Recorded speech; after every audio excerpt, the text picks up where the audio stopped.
أعوذ بالله من الشيطان الرجيم. بسم الله الرحمن الرحيم. رب اشرح لي صدري ويسر لي أمري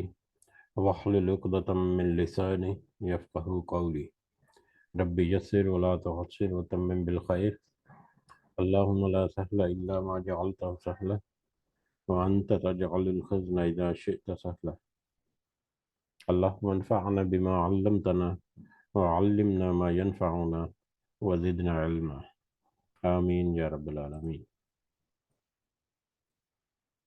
آج ہم انشاءاللہ اللہ کے خاص فضل و کرم سے، اس کی خاص رحمت اور توفیق سے ہم سورۃ المومنین کی آیت نمبر 23 سے آنورڈ کچھ سمجھنے کی کوشش کریں گے۔ سب سے پہلے ہم اسی کی حمد اور اسی کا شکر اور اسی کی تعریف کرتے ہیں جس نے ہمیں اس قابل بنایا، جس نے ہمیں یہ وقت اور مہلت دی، جس نے ہمیں یہ وسائل عطا فرمائے، جس نے ہمیں رزق عطا فرمایا، جس نے انہیں ہر طرح کی نعمتیں عطا فرمائیں، اور جس نے ہمارے دلوں کو خاص کر اس قابل بنایا کہ ہم اس کے بابرکت کلام کو سمجھنے کی کوشش کریں۔ اللہ تعالیٰ سے دعا ہے کہ اس میں اللہ ہمیں استقامت نصیب فرمائے، ہمیں صحیح سمجھ عطا فرمائے، اس کے ذریعے سے اللہ تعالیٰ ہمیں اپنی اصلاح کرنے کی توفیق عطا فرمائے، اور دنیا کے ساتھ ساتھ آخرت کی بھلائی اور کامیابی اللہ تعالیٰ عطا فرمائے۔ آمین یا رب العالمین۔ سورۃ المومنین کی جو آیت نمبر 12 سے لے کر 22 تک ہم نے کل کچھ آیات دیکھی تھی،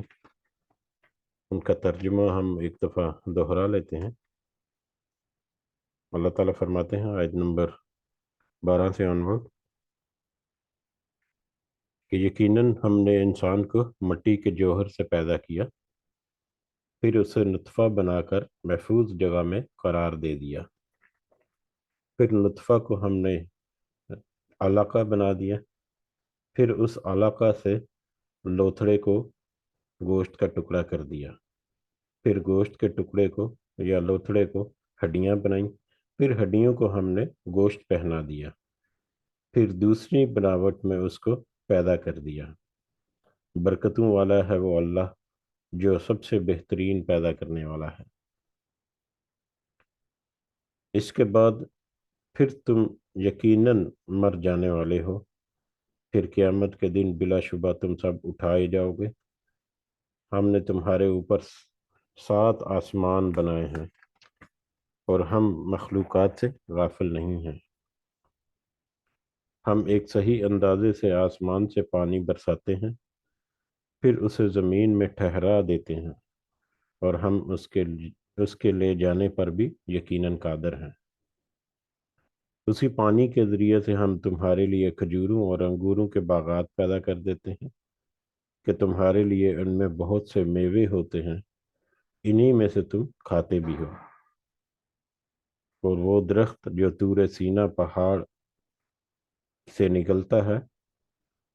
جو تیل نکالتا ہے اور کھانے والے کے لیے سالن بھی ہے، تمہارے لیے چھپاؤں میں بھی بہت بڑی عبرت ہے۔ ان کے پیٹوں سے ہم تمہیں دودھ پلاتے ہیں، اور بھی بہت سے نفع تمہارے لیے ان میں ہے،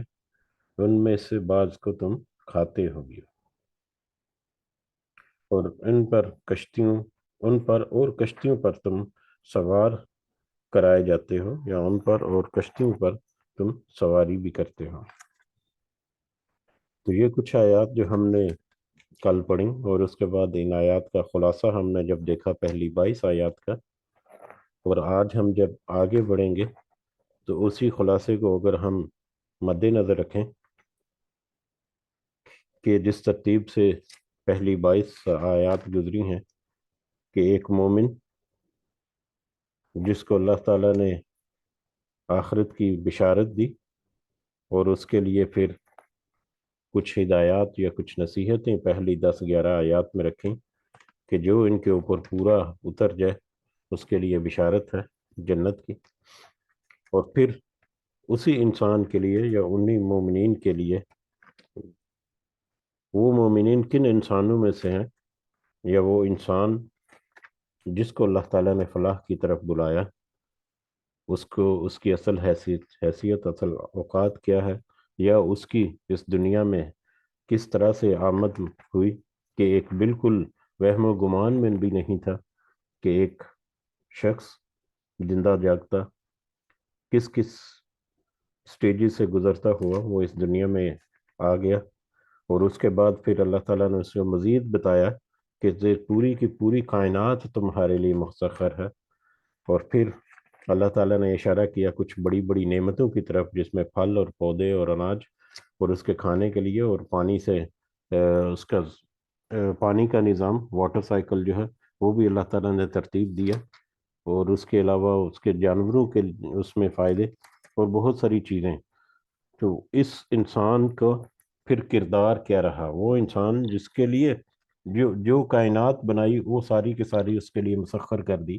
پھر اللہ تعالیٰ نے اس کو زندگی بھی عطا کی، اور اس زندگی کو پھر قائم و دائم رکھنے کے لیے اس کے جتنی نعمتیں یا جتنی ریکوائرمنٹ تھیں وہ بھی پوری کی، ساری سہولیات بھی میسر کی، اس کو ایک ایسی انوائرمنٹ اس کے لیے تیار کی کہ جس میں وہ بڑی آسانی سے اپنی زندگی گزار سکتا ہے۔ پھر اس میں ہدایت اور نصیحت جو ہے وہ بھی اس کو عطا کی۔ اس کے باوجود اب انسان کا کردار کیا رہا؟ انسان کا کردار پچھلی قوموں کو بار بار اللہ تعالیٰ نے بہت دفعہ ذکر کیا، تاکہ ڈھونڈو ذرا کہ ان کا کردار کیسا رہا، اور کیا تمہارا اور ان کا کوئی میل ہے، تمہارا اور ان کا کوئی کمپیریزن ہے۔ اور یہاں پر وہ کمپیریزن میں ہمیں لگے کہ کچھ گڑبڑ نظر آ رہی ہے ہمارے کردار میں، تو وہیں پر ہمیں رک کر اپنے اصلاح کرنے کی ٹھاننی ہے۔ تو اسی وجہ سے بار بار اللہ تعالیٰ نے پچھلی قوموں کا ذکر کیا، اور آج پھر اب ہم جب پڑھیں گے اگلی کافی ساری آیات جو ہیں وہ بھی ہماری یاد دہانی کے لیے کہ پچھلی امتیں جو ہیں وہ دیکھو کیسے کرتی رہیں۔ اور پھر نبی کریم صلی اللہ علیہ وسلم کے دور میں ایک تو کمپیریزن وہ ہے کہ نبی کریم صلی اللہ علیہ وسلم کے اوپر جب یہ آیات نازل ہیں، یا اس وقت کے جو مومنین تھے جو اسلام لائے، کہ ان کو حوصلہ بڑھانے کے لیے، نبی کریم صلی اللہ علیہ وسلم کو حوصلہ دینے کے لیے، ان کو تسلی دینے کے لیے کہ پہلی قومیں بھی ایسی کرتی رہیں، وہاں پر لوگوں کا بھی یہی کردار رہا۔ اور پھر ہمارے لیے بھی آج یہ نصیحت ہے کہ پچھلی قوموں نے اگر ایسا کیا تو ان کے ساتھ کیا انجام ہوا، اب اگر ہمارے ساتھ اس طرح کے معاملات نہیں تو یہ ہمارا خاص اللہ تعالیٰ کی رحمت ہے، لیکن اس کا یہ مطلب نہیں کہ ہماری چھوٹ ہو جائے گی، کیونکہ اللہ تعالیٰ تو اپنے وعدے پر پکا ہے، اور انصاف کا وعدہ اللہ تعالیٰ نے کیا ہے، اور انصاف تو کرے گا ہی۔ اور انصاف کی چھڑی جب چلتی ہے تو اس میں اس کی زد میں ایسے لوگ بھی آتے ہیں جو گناہ گار ہیں، جن کو پھر سزا ملتی ہے، اور اس کی رحمت میں بھی پھر بہت سارے لوگ آتے ہیں پھر جن کو اللہ تعالیٰ کی طرف سے فضل بھی نصیب ہوتا ہے۔ بہرحال بڑھتے ہیں آگے آیت نمبر 23 سے۔ یہ آیات جو ہیں وہ تفصیل سے ہیں، تھوڑی تھوڑی سی، اور بہت دفعہ ہم نے پڑھی ہوئی ہیں وہی میٹر جو سورہ اعراف میں بڑی ڈیٹیل سے آئے، اس کے بعد پھر سورہ حج میں بھی ہیں، اس کے بعد سورۃ الانبیاء میں بھی ہیں، باقی بھی ساری جگہوں پر۔ تو انشاءاللہ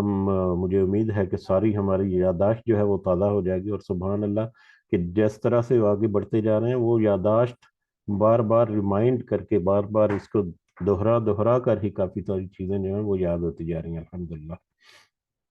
ہم بڑھتے ہیں آیت نمبر 23 کی طرف۔ اعوذ باللہ من الشیطان الرجیم۔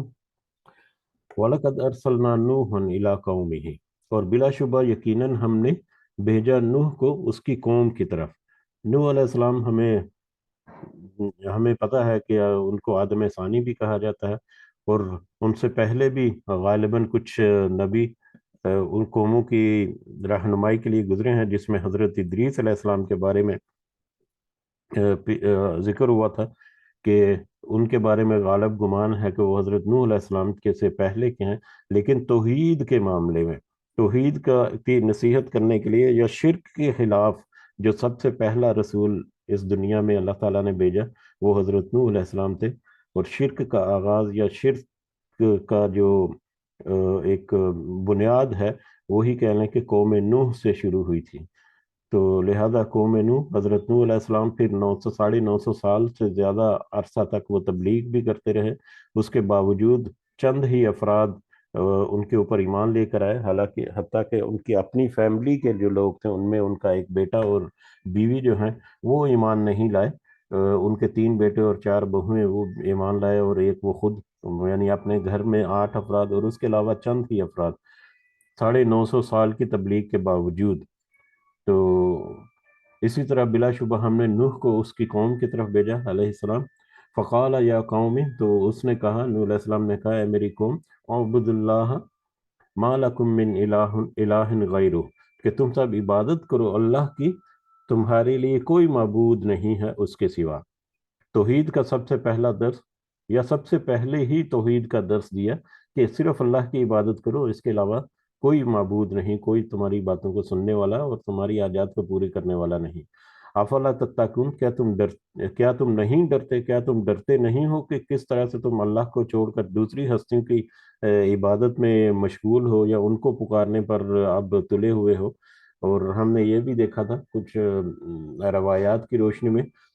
کہ بت پرستی کی ابتدا جو ہے، یا مطلب شخصیت پرستی جو ہے، اولیاء کی اور بزرگوں کی کو پکارنا اور ان کی طرف منسوب کرنا بہت ساری چیزیں اللہ کے علاوہ یا اللہ کو چھوڑ کر، تو یہ سارا قوم نوح سے ہمیں پتہ چلتی ہیں باتیں۔ کچھ روایات سے ہم نے دیکھا تھا کہ وہ اپنے بزرگوں کی شبیہیں بنا کر ان کی قبروں کے اوپر مجاور بنے بیٹھے تھے، اور وہ ان کا خیال تھا یا ان کا عقیدہ یہ بن چکا تھا کہ جب ہم ان شبیہوں کو یا ان تصویروں کو جب دیکھتے ہیں تو ہمارے جو بزرگ جس طرح سے وہ اللہ کی عبادت کرتے رہے، ہمیں وہ ذہن میں آتا ہے، اور پھر ہم اچھے ارادے کے ساتھ یا مضبوط ارادے کے ساتھ اپنے عمل جو ہیں ان کو کرنے کے قابل رہتے ہیں، یا ہمیں یاد دہانی کے طور پر یا اپنی اپنی اپنی جو عقیدہ ہے یا اپنا جو ایمان ہے اس کو تقویت دینے کے لیے ہم ان کو اپنے سامنے جب دیکھتے ہیں ان شبیہوں کو، تو ہمارا ایمان جو ہے وہ اور زیادہ مضبوط، یعنی یہ شروعات تھی۔ اس کے بعد پھر وہ شبیہ ہیں جو ہیں وہ کہہ لیں کہ وہ پتھر اور لکڑی کی شکل میں 3D ٹائپ ہو گئی بعد میں، مطلب ترقی کرتے ہوئے۔ تو بت پرستی کی ابتدا یا دوسری جو آباء و اجداد سے جو اولیاء ہیں اور دوسرے ولی اللہ ہیں ان کی عبادت یا ان کو پکارنے کی ابتدا جو ہے وہ اس وقت سے پہلی قوم نوح سے ہی شروع تھی، اور اس وقت سے اللہ تعالیٰ نے جو سب سے پہلی نصیحت جتنے رسول اور نبی بھیجے انہوں نے یہی کی کہ صرف اللہ کی عبادت کرو، اس کے علاوہ کوئی معبود نہیں۔ ہمارا حضرت نوح علیہ السلام نے بھی وہی پیغام دیا، سب سے پہلا بنیادی پیغام توحید کا، کہ تم ڈرتے نہیں ہو کہ اللہ کی چھوڑ کر دوسروں کی عبادت کرتے ہو۔ فقال الملأ الذین کفروا، تو کہنے لگے سردار جن سب نے کفر کیا، من قومہ، اس کی قوم سے، قوم نوح میں سے وہ سردار یا جو وہ صاحب حیثیت لوگ جو جنہوں نے انکار کیا ان کی توحید کے درس کا، تو وہ کہنے لگے ما ھذا الا بشر مثلکم، نہیں ہے مگر یہ ہماری ہی مثل ایک انسان، ایک بشر، یہ ہماری ہی مثل ایک بشر ہے، بس ایک انسان ہے، اس کے علاوہ کچھ بھی نہیں ہے۔ یرید ان یتفضل علیکم، وہ تو چاہتا ہے کہ تم پر برتری حاصل کر لے، یہ تو تمہاری طرح کا یا ہماری طرح کا ایک انسان ہی ہے، یہ تو اپنی برتری چاہنے کے لیے، کوئی حکومت چاہنے کے لیے یا کوئی اعلیٰ عہدہ چاہنے کے لیے یا دوسرے لوگوں کے اوپر تو اپنا تسلط قائم کرنے کے لیے یہ اس طرح کی باتیں شروع کر دی اس نے، ادروائز تو وہ ایک ہماری طرح کا ایک بشر ہی ہے۔ وَلَوْ شَاءَ اللَّهُ لَأَنزَلَ الْمَلَائِكَةَ، اگر چاہتا اللہ تو ضرور اتار دیتا فرشتہ، اگر اللہ نے کوئی توحید کا پیغام بھیجنا تھا تو اس ہمارے جیسے انسان کے تھرو کیسے کیوں بھیج دیا؟ اگر وہ چاہتا تو ہمارے اوپر کوئی فرشتہ اتار دیتا جو اللہ کا پیغام لے کر آتا۔ ما سمعنا بہذا، نہیں ہم نے سنا اس کو، فی آبائنا الاولین، ہم اپنے آباء و اجداد میں اس سے پہلے، ہم نے تو اپنے باپ دادوں سے کبھی ایسا نہیں سنا، یا ہم نے تو کبھی اپنے باپ دادوں سے یہ نہیں سنا کہ اس طرح سے اللہ جو ہے وہ ایک ہے، یا ہمارے باپ دادا وہ انہوں نے ہمیں کوئی ایسا درس دیا ہو، ہم نے کبھی ایسا نہیں سنا۔ تو یعنی کہ وہ انہوں نے اس کا انکار کیا اور اپنی طرف سے تعویلیں گھڑی کہ یہ تو ہماری طرح کا انسان ہے، آگے مزید بھی ڈیٹیل آئے گی، یہ تو بس اپنی برتری چاہتا ہے ہمارے اوپر، اگر اللہ نے کوئی توحید کا درس بھیجنا تھا تو کسی فرشتے کو بھیج دیتا، ہمارے جیسے انسان کو ہی ہم نے بھیج دیا۔